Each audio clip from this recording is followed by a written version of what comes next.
Well, maganda to, Brad, dahil ang bersikulo na to ay nagre-remind sa atin na hindi tayo nag-iisa. So sa mga lumalaban po sa hamon ng buhay, na parang pakiramdam mo minsan, ikaw lang na lang ang nakikibaka, ikaw lang yung merong lakas para lumaban para sa pamilya, sa bayan, o kung saan man laban yan. Sa physical, emotional, mental, financial, ito po magandang payo. Deuteronomy 31 verse 8. Yan po, no? Sabi dito ni Moses, pangungunahan ka ng Panginoon at sasamahan ka niya.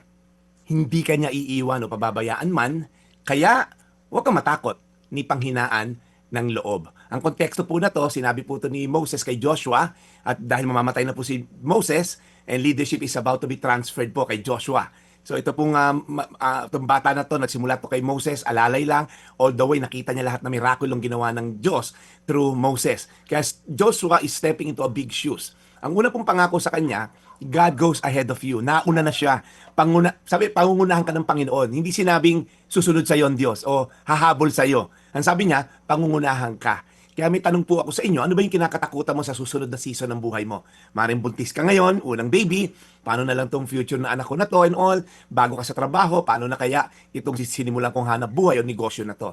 Kaya mo ba magtiwala na nauna na ang Diyos dito sa journey mo na to? Pangalawa, sabi, God stays with you in this journey. Sabi, sasamahan ka niya. Hindi lang advance party, hindi siya nauna, kundi kasama rin niya yung kasama natin yung presensya niya. Hindi po siya seasonal, na pag nagsisimba ka lang, samahan kita. Pag mabait ka, nandyan ako. Hindi po, my presence will go with you, sabi doon. May lakad ka bang ayaw mong pasukin dahil pakiramdam mo, mag-isa lang ako sa laban na to? Nagre-rely ka ba more on confidence or sa presence ng Diyos na naniniwala kang kasama ko? At pangatlo po, God's faithfulness drives out fear. Yan naman pong kalaban natin, yung takot of the unknown, takot of the future. Sabi, hindi ka niya iiwan o pababayaan man. Double promise po ito. Hindi ka iiwan, yung word na abandonment, hindi ka pababayaan, word na neglect. So hindi ka niya i-abandon, hindi ka niya ni-neglect. Alam ko, yung takot po, nangyayari yan kapag feeling mo nag-iisa lang ako, o baka sukuan ako ng Diyos. Pero sabi ng Diyos, hindi kita susukuan. Ang labanan lang, ang siste, una, may relasyon ka ba sa Kanya? Pangalawa, patuloy ka bang kumakapit, sumasandal sa kanyang mga katuruan, sa kanyang mga pamantayan? Huwag ka matakot ng panghinaan ng loob, sabi ni Moses kay Joshua. Courage is not the absence of fear. It is the confidence in God's faithfulness. As I end, ano nagpapahina ng loob mo ngayon? Can you replace that fear with trust in God who is faithful? God that will go before you, walk with you, and will never leave you. Deuteronomy 31:8, pangungunahan ka ng Panginoon at sasamahan ka.